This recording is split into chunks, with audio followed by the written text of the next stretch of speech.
Hello, everyone. A very warm welcome to all of you. Thank you for joining us today for the webinar, The Ashoka Imprint. This is a very special panel discussion with some of the current and former MA English students, including me, to discuss why they chose Ashoka as their destination for the master's program. I'm Sanchit Tur, currently a project coordinator at the Ashoka Center for Translation and a teaching fellow in the Department of English. And I'm from the MA English batch of 2022. Let's welcome our panel of speakers. We have with us Madhuri Lalwani, currently the Assistant Manager, Office of Admissions at Ashoka University, who completed their Master's in English with me in the same batch of 22. We also have with us Aditya Srivastava, who's currently a second-year student in the department. Madhurakar is also a second-year MA English student in the department. And finally, we have with us Anasyut Pridvish, who's a first-year student in the MA English batch of 2024.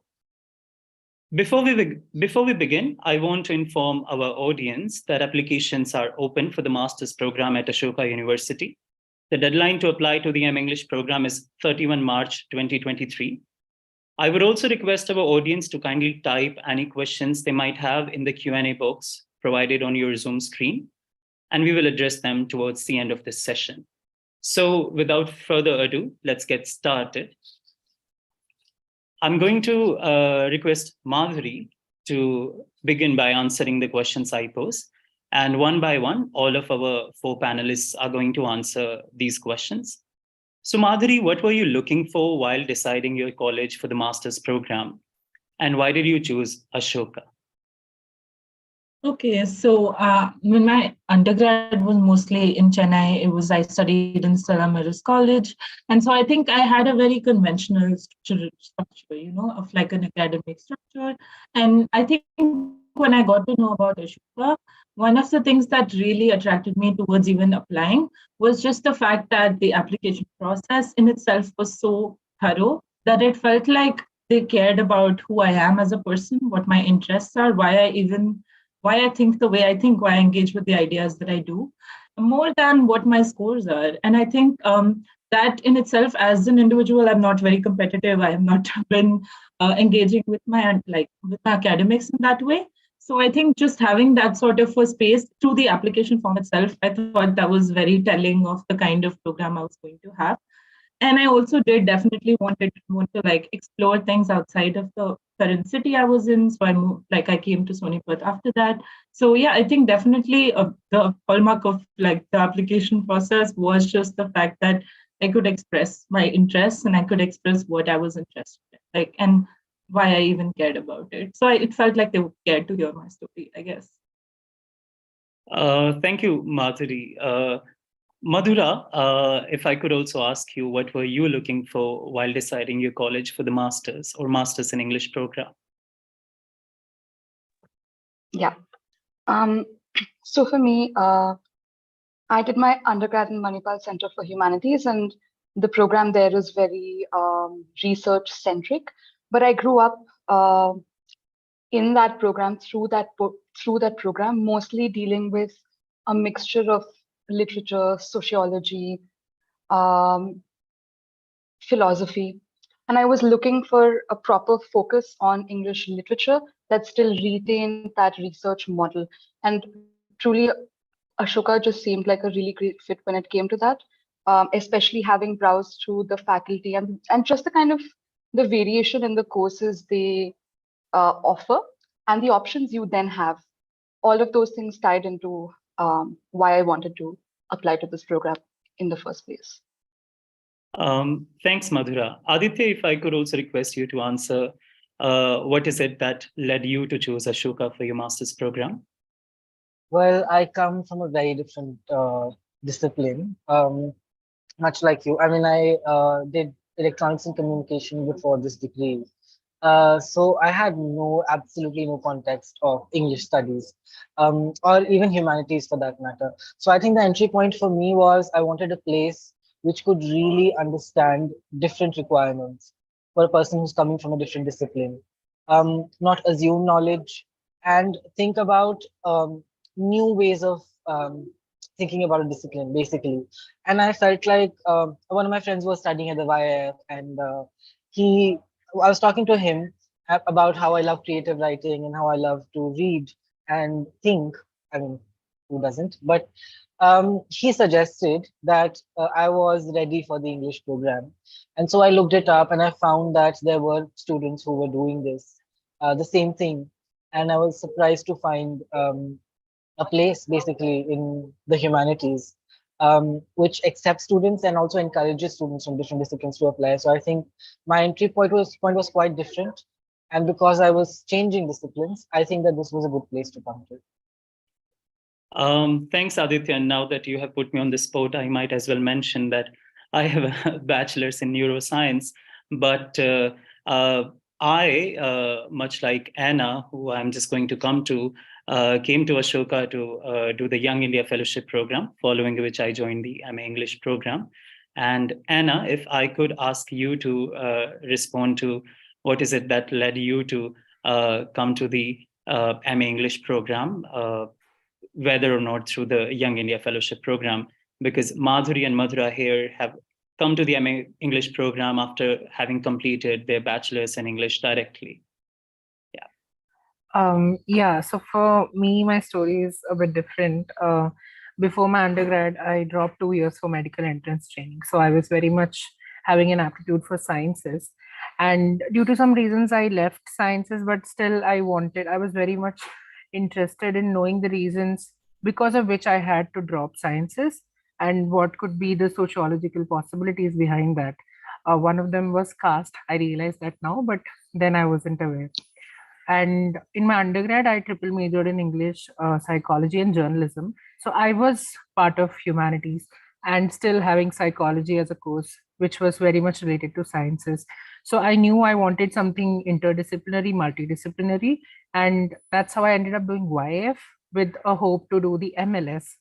And I got into MLS and MA English both, but I chose MA English over MLS because I felt like it would give me the time and space to explore the pedagogical methods that are used at Ashoka. I did not want just one more year of it. I wanted 2 more years of it. So that's how I ended up choosing MA English. And yeah, I wouldn't change anything of this journey. Yeah, so that's my answer. Yeah. Thank you, all of you. Then talking about the prospect of a certain thinking framework or the kind of courses or the kind of faculty that attracted you to Ashoka. Now, I think if I can come to ask you, and starting with Madhuri, given that you have already graduated from the program and I have with you too, I wanted to ask, how was your Ashoka experience? How was your experience in the department, in the master's program, both academically as well as your non-academic engagements?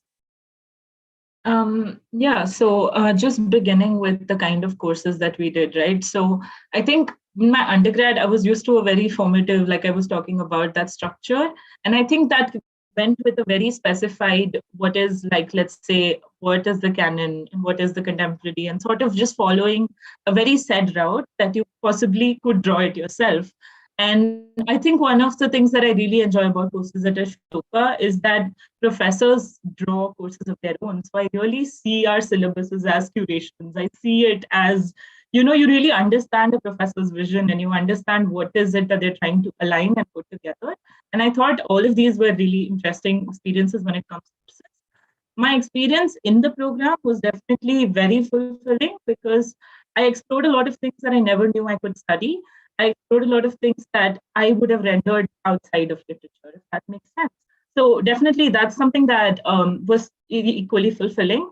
And I think there are a lot of aspects that we will just keep going on and on about, but my favorites are being able to research things that you care about, even outside of like the class.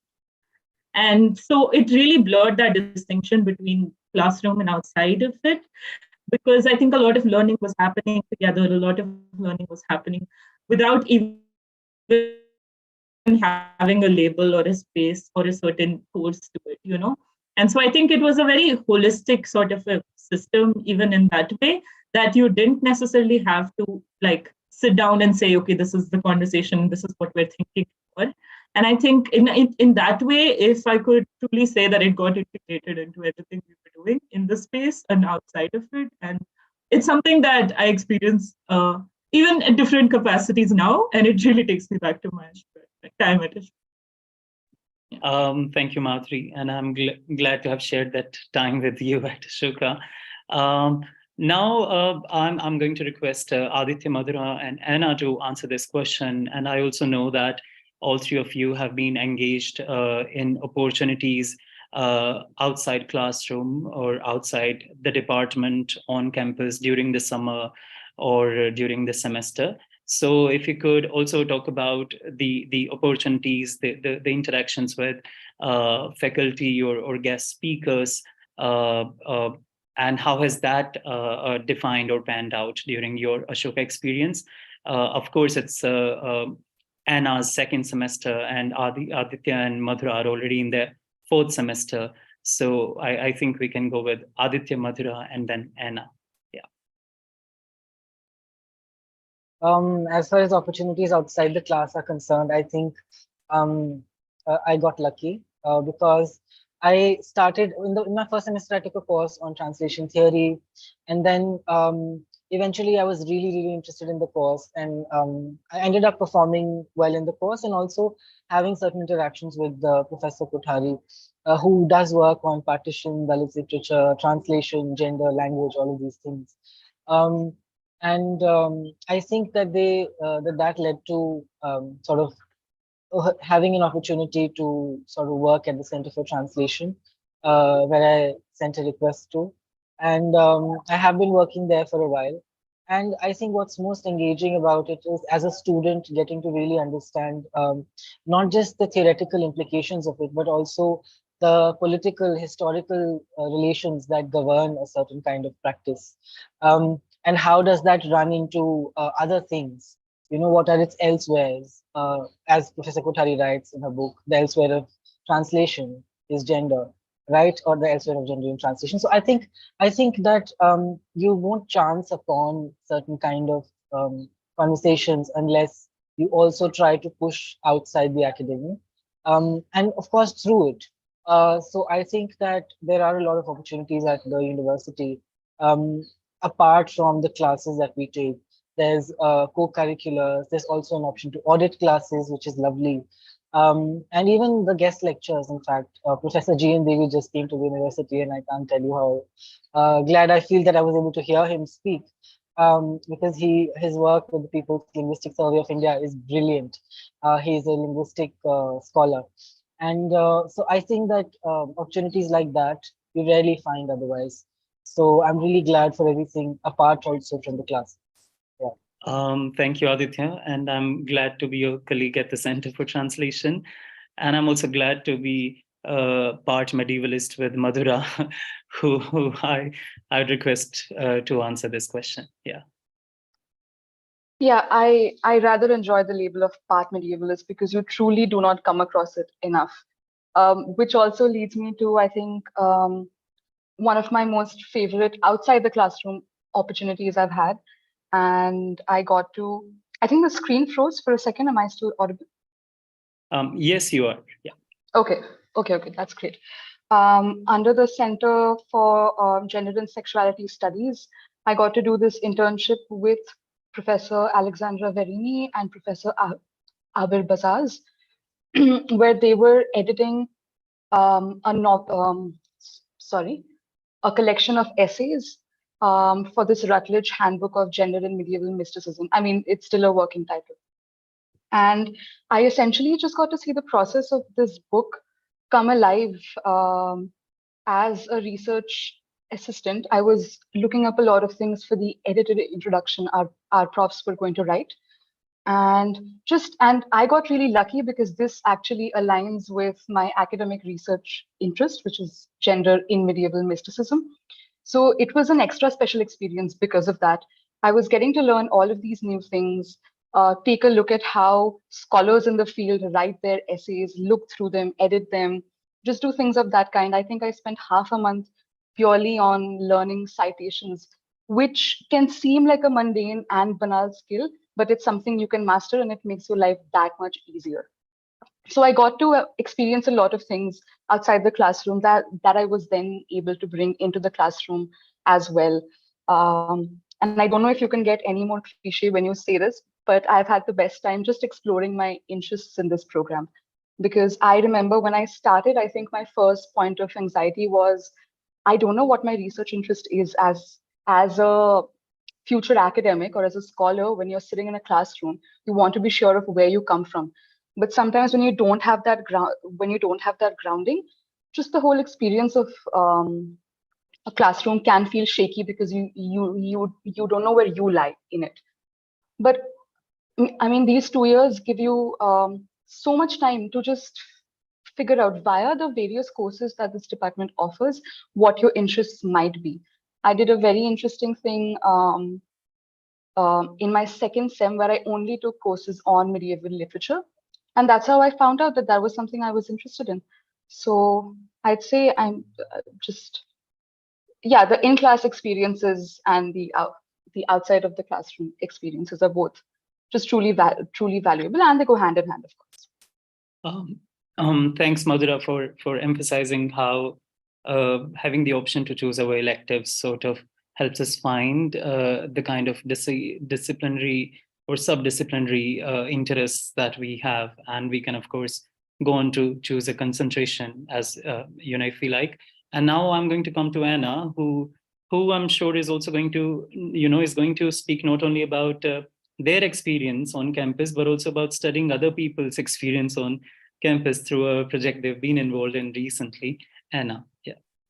Yeah, so I'll come to that project definitely, but just to let people know who are curious about outside classroom experiences, I think at Ashoka, if you're keeping a tab on your inbox, on the inflow of emails that are coming, you really don't have to depend on your luck. You can actually find outside classroom opportunities, because during my YF, I backed 3 internships along with my YF, and one of which were with the Center for Gender and Sexuality Studies in Gender and Sexuality. Another one was the Center for Climate Change and Sustainability, and another one was through an alumni of YF who is now a civil services officer in Tuticorin. So I was involved in a translation project where we were collecting and documenting, digitalizing the narratives of freedom fighters from Tuticorin. So these 3 major opportunities came through emails. Just like you follow your emails, you apply for them, and whatever you get into, you just go ahead with that. And then coming to my MA, the project just Sanchit mentioned, it's with the Center for Writing and Communication. It's a 16 months long research case study that we are doing. It's called Language, Pedagogy and Inclusion in Higher Education, where we are looking at the transition of students coming from linguistically diverse backgrounds and their adjustment into the academic rigor and the demand that Ashoka has to produce the quality of work that it does, and how their journey has been so far. And the study is encompassing everyone, like alumni, undergraduates, master's students, YFs, and PhD scholars as well. So we haven't left any room for anyone to be excluded in this inclusion project. So yeah, you can just look at your emails. They will be overwhelming, but they're very much worthy to be keeping a tab at. Yeah. Thank you, Anna. Now moving on to the next question, and again, I'll start with Madhuri, given that they already hinted at it, as did Aditya and Madhura. I did want to know, Madhuri, what were some of your favorite courses in the MA program, and why, as well as perhaps who taught them? Yeah. Yeah, sure. I mean, I think I try to look back at my MA journey, and there isn't a course I don't like. Like, I wouldn't have done it otherwise. So I'm someone who prioritizes like really having like fun or really enjoying what I'm learning. And that was the basis of selecting and picking the courses that I did. My favorite course, the first will obviously be Tilka Batwara. and this was movies on the partition, and Sanchit and I did the course together as well. So I think one of the reasons that this course is so close to my heart is that it affirmed that I could work on the partition. And I think that's not something I believed like before, simply because when you really study partition literature, I think there's a certain kind of a perspective that I had before I joined Ashoka, that it is for a certain generation, or it's a certain way that it is supposed to be done. And as someone who is like a Sindhi, and my family moved to, like my great grandparents perhaps, moved to Chennai right after like the partition or during the partition. So that sort of a multilingual sort of engagement or a multicultural engagement is not something I would have ever seen under the ambit of the partition. And also speaking about the course in more specific detail, I think just if you ever told me this before I joined the program, that you're going to be watching movies about the partition and discussing them academically, I wouldn't have believed you. So I think that was really like an eye-opening course. It affirmed my own language of really accessing literature. It affirmed my belief in my own like ethnicity and my culture. And that's something that I went on to work on later in life in different aspects as well. So we will definitely come to that as well. But another course I think is also, Dilka Batwara was taught by Professor Rita Kothari. She was my advisor as well, very close to a lot of us here. The second course is Transnational Solidarities. And I think this is also because it was something truly refreshing for me, because I think there's a certain restriction with which I have probably seen like the kind of work that is being done in certain areas. And I think this course really put together the conflicts that we really have within ourselves, or conflicts that we have, and we never get a language to sort of discuss it. So the course really put together sort of like understanding how conflicts against race and caste are really like, aligned, or could they be? Are they parallels? What is that interaction like? And I think really putting them together, I think it really shed some political correctness, and sort of like wanted you to really open your eyes and see how they're like together, and who's like, how is inspiration being taken, and sort of like how are these engagements not just linear but like back and forth, and they're multiple. And so I think that was something, and that course is taken by Professor Vivek Narayan, also another favorite professor of mine. So yeah, I think these two were really one of my my most favorite courses amongst all that I have done. Thank you, Madhuri, but I think you missed speaking about our independent study module. Yeah, sure. I just thought it would be taking too much time, but yeah, I will now go over it. So another thing that I do want to talk about is a course that Sanchit and I made it ourselves.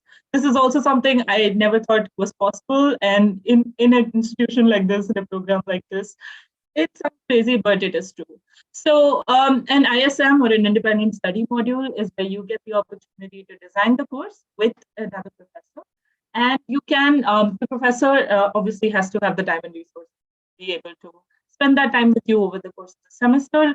ISMs are also like, you get credits for it. So it is incorporated within your program, and it's not like other research projects that probably happen on the side. So we decided our own schedule, we decided our timetable, and the course really started from an idea that we just had while walking around campus. And this is what I mean when like the blurring of the outside, inside, and really all spaces alike. So I think the course was really, it was called the quotidian translations. We were kind of talking about performances and like different. So Sanchit, would you want to talk a little more about it, since you've been moderating this whole time? Sure. Thanks, Madhuri. Yes, we did design this independent study module together, working with Professor Vivek Narayan, and it was called the quotidian performances, the sacred, the secular, and the social, in which we tried to investigate all these three categories. In some sense, it was also a conclusion, because we designed it in our third semester. It was also a sort of a conclusion of sorts for all that we had explored in our first year, that we just tried to bring together, and somehow it also complemented the other courses we were doing that in that semester. For instance, we were studying violence in South Asian literature with Professor Bazaz, and thinking of these courses together really helped us curate a thematic semester, much like Madhura did with going all medieval, who I will come to next. Madhura, if you could speak about the courses that you liked. Yeah. This is too unfair a question, and I'm like, this is a very specific statement to make because truly, I think one of the biggest things this program has given me is enclosed within every classroom and every course is a different way of thinking, a different way of writing, a different way of reading, just understanding what research can be. Every classroom you go to, you get a slightly different answer to these questions, and that I think has been one of my most favorite parts. Speaking of that medieval semester, basically I took my first course in early modern drama, and that was Apparitions of Myth by Professor Gil Harris. And we did this thing where we focused for the entire first half of the sem just on the play, and we close read the play, and we just close read so much. That's all we did. We truly rooted ourselves in the text and tried to see all that we could pull out of it. And in the second half, we watched various adaptations of Macbeth, and then we looked at where certain points of similarities or points of just friction might exist and things of that kind. So along with that, I did Dream Vision Literature, which was a course on Dream Vision Literature from early modern Europe. From the early Middle Ages. And the other course was a course I audited because that's something you get to do where you just, of course, it's up to the professor, but otherwise you basically pick any course and you just go sit in it, and you do the readings, of course, and you try to engage with things, and what your classroom experience will be opposed to another, but you just go and get to learn something you want to learn without having to often worry about larger questions of where this is going towards the final paper, this, that. So that was a great experience of the sort for yourself, was just really productive for me. And I think one of my most favorite courses was one I took last sem, and that was with Professor Abid Bazar's Acts of Faith. And I mean, similar to what Madhuri talked about, I didn't think you could talk about something as abstract as faith in such tangible and palpable terms. We read a variety of literature. We looked at philosophical works. It was a brilliant course, and it changed me a little bit, I think. So yeah. Thanks, Madhura. And of course, all the courses that you all are mentioning are also my favorite courses. But now I'm going to come to Aditya, if they could also respond to this question. Gosh, this is such a loaded question. I'm sorry, I just can't choose. Spoiled by the really good courses, one after the other. But since like some professors have been mentioned, I'm also thinking about like, okay, so there's this. I wanted to list that you can also do a cross-listed course in the sense that some courses that are not within the department, you can also take them. So I took this course around experience testing the crisis of witnessing. It was called History on the Couch, a psychoanalysis of the historical narrative. And it kind of combined, it is taken by Professor Aparna Gaude, who's in the history department. It was a brilliant course. And I especially liked it because it combined different disciplines and thought about what does it mean to have a certain sense of friction in the methodology of history and the methodology of English, right? And the methodology of English also not being purely English because it's psychoanalytical, so it borrows from a lot of other disciplines. So it was a very mixed course, and I loved that specifically, and how it was asking us uh, to look at minutiae and ask very, very sharp questions of history. Right? So I think that it provided me with a lot of ways of understanding text as recording, text as site, text as, anything but a written book. So I think that was lovely in that course. Then other than that, of course, I mean, Professor Kothari has been informing a lot of my scholarship that I've been doing. So it would be unfair to not mention that last semester I took a course called Fictive Modernities with Professor Kothari. And Fictive Modernities was essentially about the ferment in the novel form in the 19th century. I love that it was supposed to be a formal course because we're looking at form, but we went contemporary sometimes, we went to the past sometimes, and it was also like a push and pull, and looking at movements, looking at literary texts and how they inform or are informed by movements of a certain time, especially the colonial movement of colonial modernity in the 19th century. So I think I loved that course simply because of how immersive it was, how challenging it was. It pushed us to think in different modalities of a different time. So it was far away, right, in terms of temporality, but it still felt so enjoyable.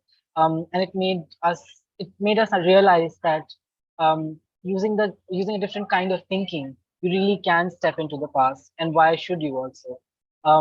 So I think these two are my sort of not standalone, but favorite courses. One or two of the favorite courses. Thanks, Aditya. I'm glad you all have been reflecting on different aspects about curating our academic experience. Madhuri told us about designing an independent study module. Madhura told us how we could also make use of the audit option to attend other courses without having to also take the load of writing papers for them. And Aditya also highlighted the interdisciplinary nature of certain courses, as well as the opportunity, if permitted, to be able to attend courses in other departments as well, courses that not only inform our individual work, but also inform the discipline that we are a part of. Anna, if I could come to you to talk about your favorite course so far, or a course you're looking forward to, now that we have been speaking about the courses we've done. Yeah. Sure. So for me, this semester has been really special because I'm taking this course with Professor Alexandra Verini called Medieval Dazzling Darkness. It's on varieties in medieval mysticism.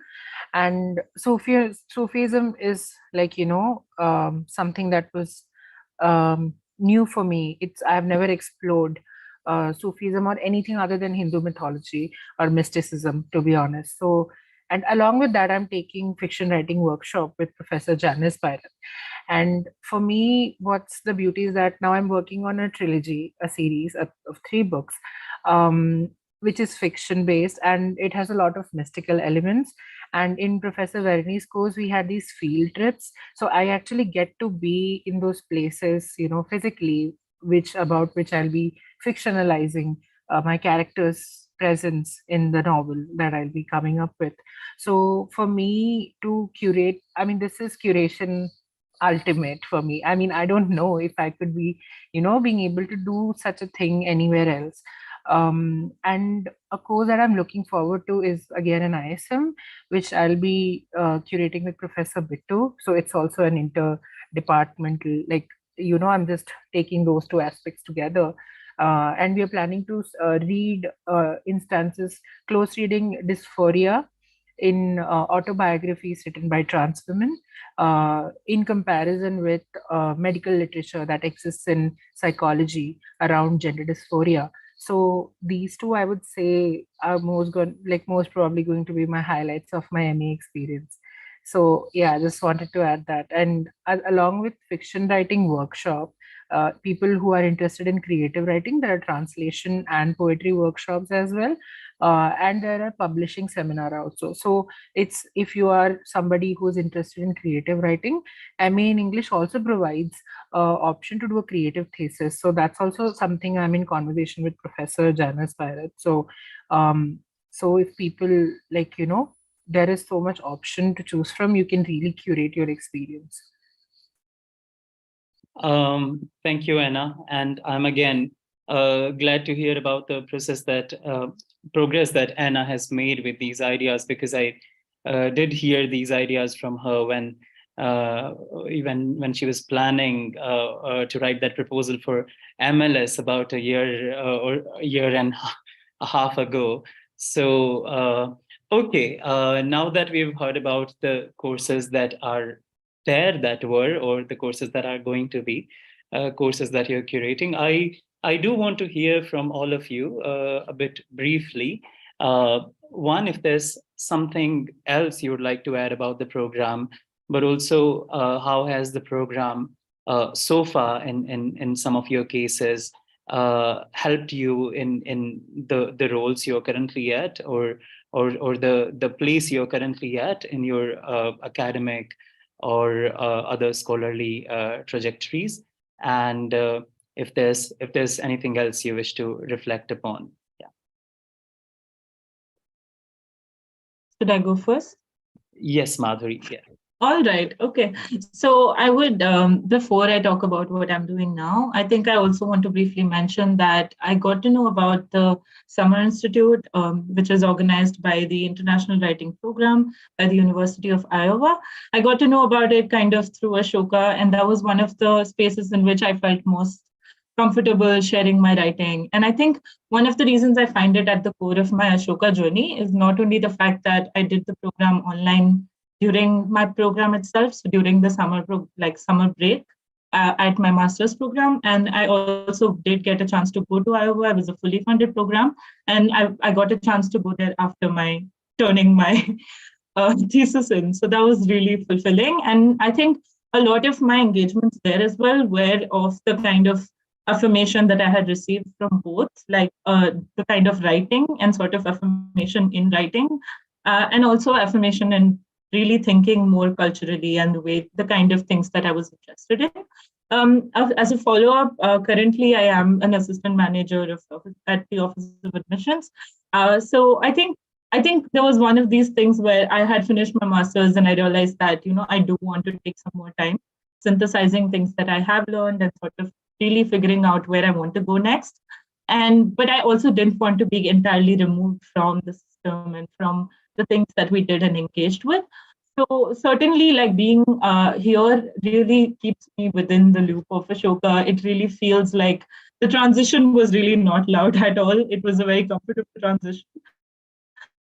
So yeah, I think personally it has helped me, like when speaking with regard to critical thinking skills and like sort of engaging with people, and also holding thoughts and ideas important, holding things like originality in some sense. And that is a whole controversial tangent of its own, but really the ability to be able to think and want to do that, I think that's something that I really hold close, considering that I do conduct a lot of undergraduate admissions. A lot of these days, I conduct interviews for these admissions, and I think my time at Ashoka has really helped me really be able to have more telling conversations in my interviews and sort of really engage with things with much more depth.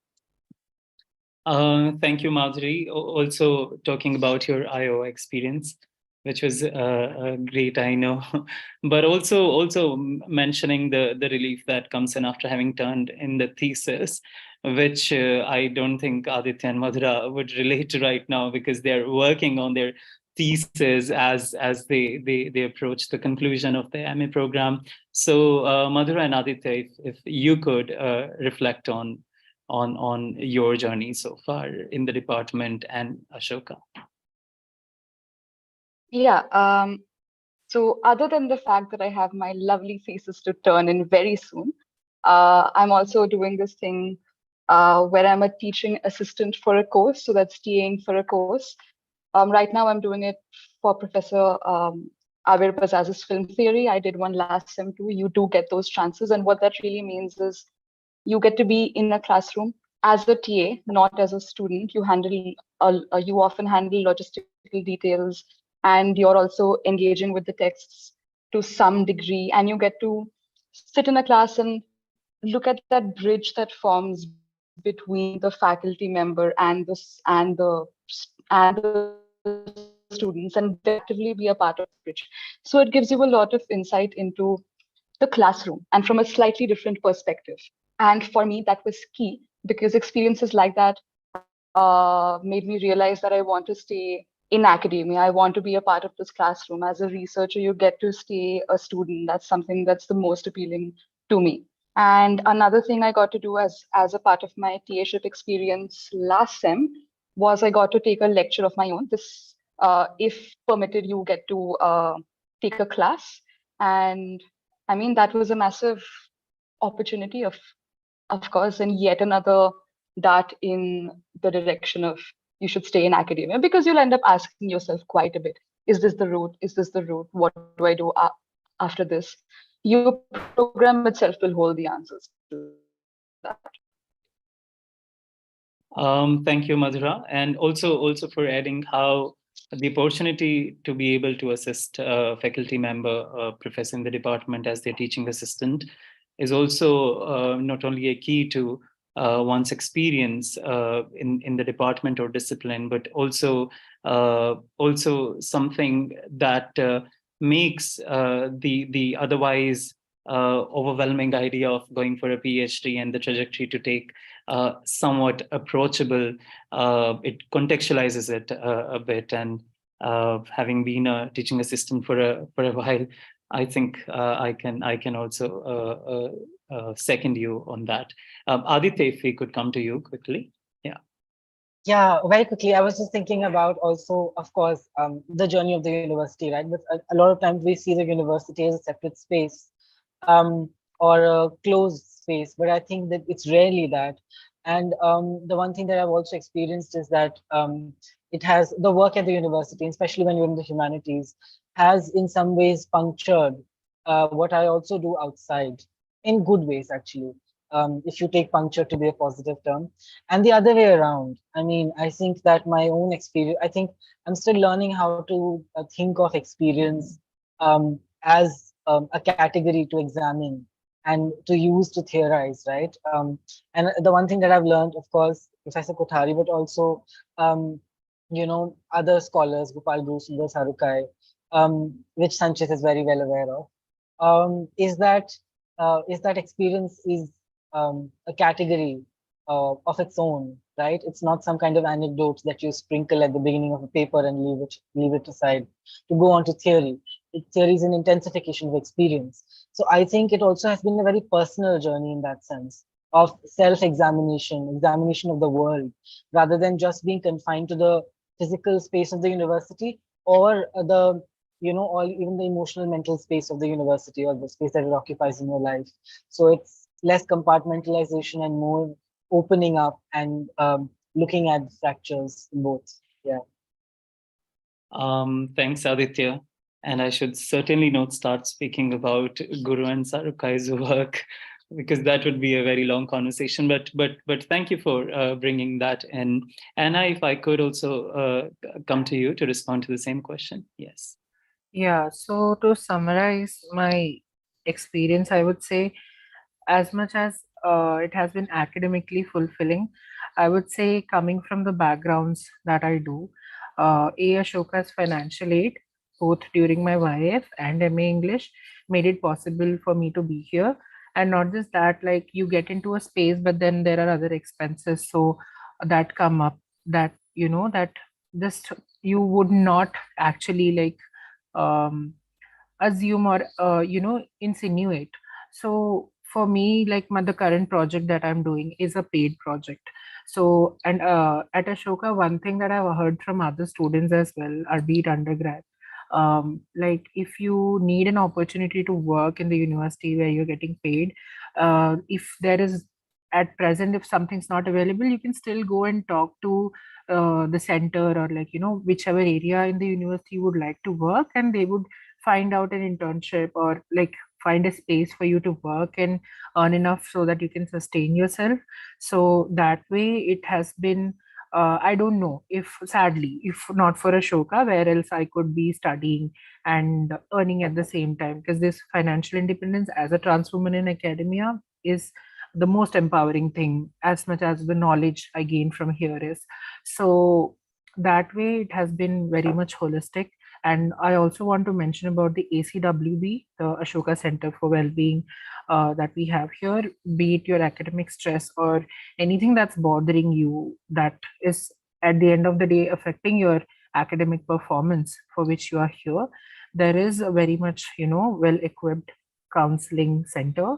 So through which you also get resources if you need doctors and further medical help. So I would say, and all of this, like ACWB doesn't charge you anything. So you just have to go and sort of become a part of the process. So these things definitely aided my experience as a student. When you come from vulnerabilities, you need these tools so to get through. And I would definitely say, as much as the courses have been like holistically, this is a very much, I would say, a nice space to be in. So yeah, thank you. Thank you, Anna. And I certainly second and echo you on the financial aid question, which is also what made it possible for me to come to Ashoka, do the Young India Fellowship, and also then join the MA English program. And the generous financial aid has certainly been helpful in that regard. And again, as you said, the paid opportunities that come one's way, again, which not only help one in one's academic trajectory, but also help one with financial independence to pursue the kind of work that we wish to. So thank you, all of you. We have a few questions from our audience, which we'll be taking now. We have received them, and I can bring the questions to the panelists, and I request you to answer those questions. Madhuri, I wanted to request you if you could reflect a bit on the entrance or the application for the MA English program. Is there a fee involved? How can one go about to prepare for the application, and how is it that one can fare well to make it through the application round? Yes. Right. So the application process, I think, consists of 3 steps. It starts with the application itself. There is no application fee. That's one of the reasons it was the easiest for me to apply. Honestly, because my parents weren't okay with me moving cities like, at that point. But yeah, so in the first step, there is the application form itself. The second step, you do have a sort of written essay test, and this is an on-the-spot essay. And I think one of as someone who works the admissions team now, I can tell you it's not like I think a lot of people tend to get fixated on the kind of words of what they're writing and how they're writing. I think really what we're looking for and what is really important is that there is coherence between what you write and who you are.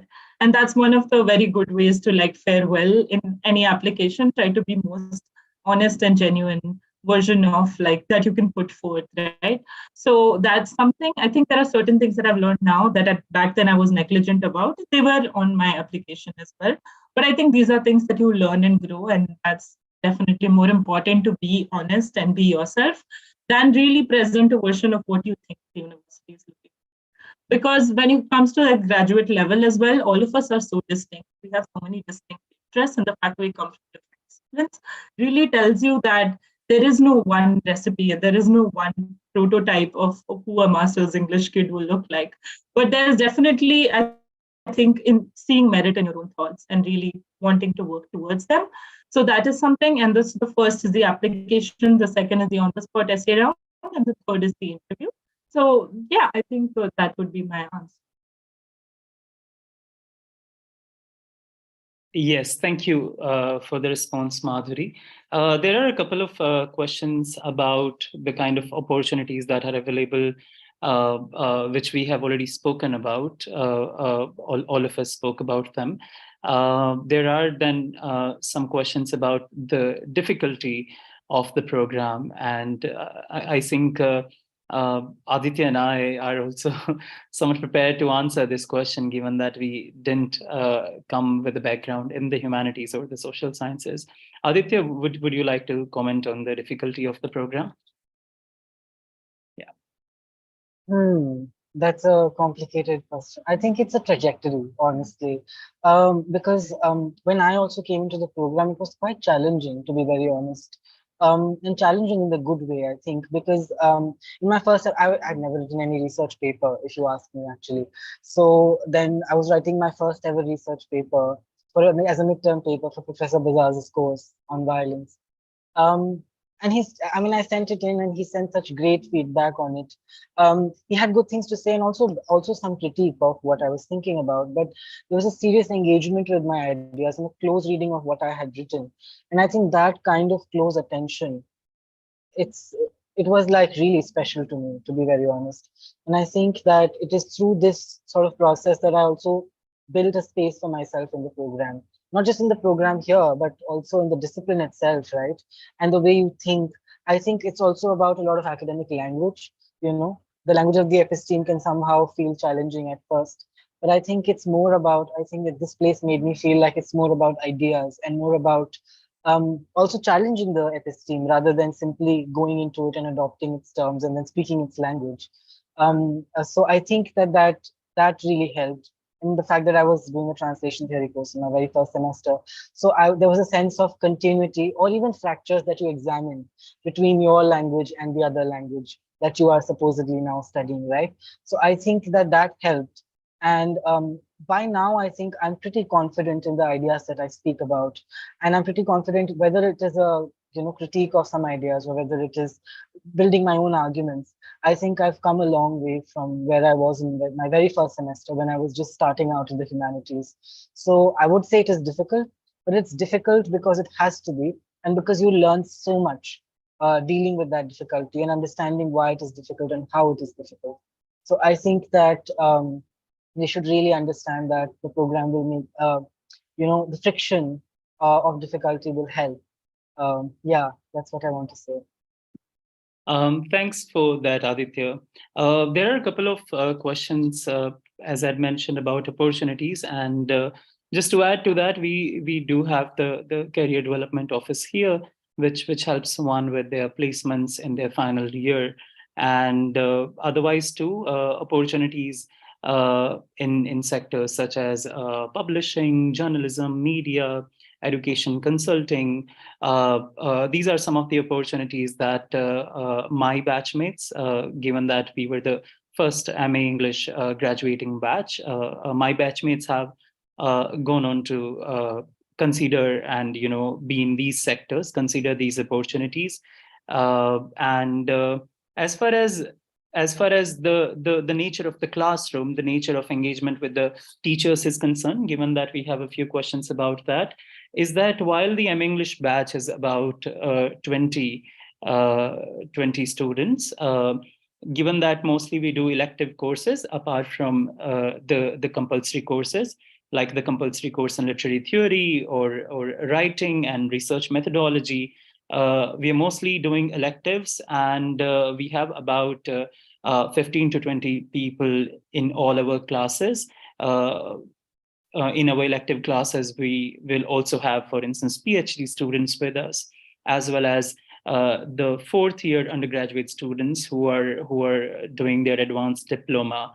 So the classes in that sense really are diverse, have space for more conversations. And yes, the question about whether literature, apart from English literature, is also being taught. Madhuri did mention the Dil Ka Batwara, or the cinematic partition course that we did, in which we studied the Indian partition, but using only cinema, for instance. Such courses are available, courses in Indian literature, courses in transnational literature are also available. There's option to also go on to choose a concentration in South Asian literature, which is what I did. Or, for instance, Anna spoke about the creative writing courses that are also available. And you can read up more about the concentrations that are available in the MA program on the website. But I think that's about it. So just to conclude, even though it might have seemed like all of our experiences were just similar in the MA English program, but that primarily has to do with the fact that we all know each other. We all have been in the same classroom many times. Our interests intersect, while our approaches of going about those texts or contexts could be different.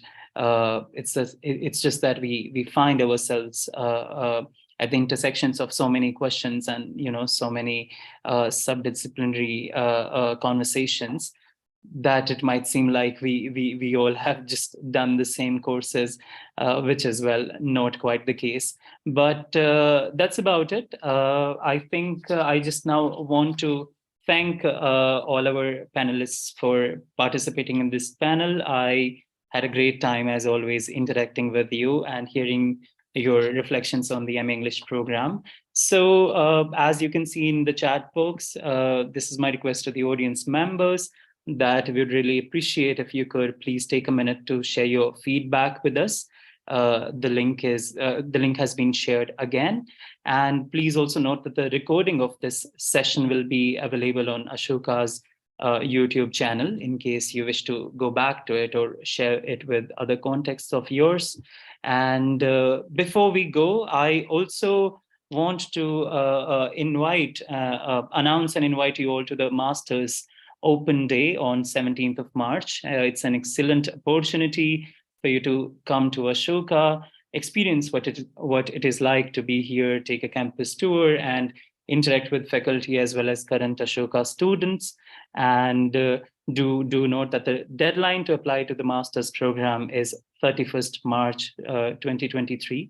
So I really urge you to apply early and secure your seat. The application link, I think, has also been provided in the chat box. If you have any further questions or queries regarding the MA English program, you can write to us at mastersenglish@ashoka.edu.in. And I'm guessing you can also reach out to the speakers, the panelists for today, on LinkedIn if you have any specific questions. And once again, I thank you all, and I thank our speakers for today for taking out time to participate in this discussion. And I'm very glad to see all of you in one frame. So this brings us to the end of the session. Take care and stay safe. Bye-bye.